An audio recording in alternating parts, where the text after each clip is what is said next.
Hey YouTube, it's been a minute that I've done a video. And the reason I haven't done a video in a while is because I realized that I want to make sure that I provide you quality work and quality information.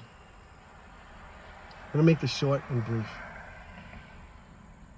I have been successful as a handyman, and I say it over and over and over because I get back to a customer.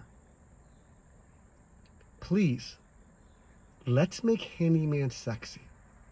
Let's care about our jobs and let's care about our clients.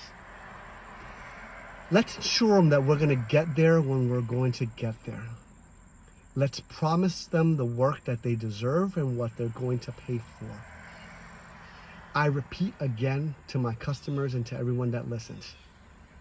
You don't come to KD Handyman Services for price.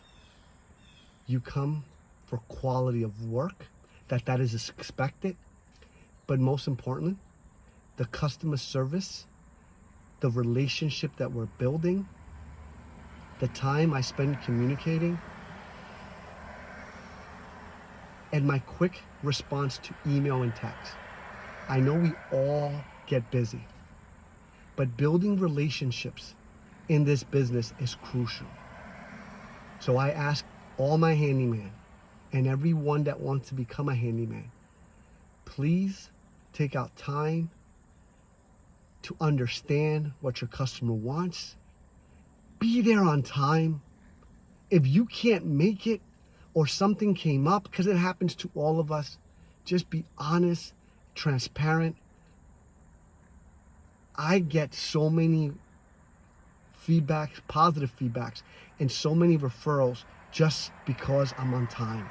Doesn't mean I provide the best, but I'm good at what I do. But most importantly, I get back to my customers, and that's what they care about the most. Yes, you're gonna have customers that care about price. You're not my clientele then. You're here for me because I'm gonna provide a service. I'm gonna get there on time. I'm gonna give you a fair price. The quality is gonna be great, but most importantly, I'm gonna get back to you. So come on, guys, Mrs. and Mr. Handyman and Handy Woman, let's make handyman sexy.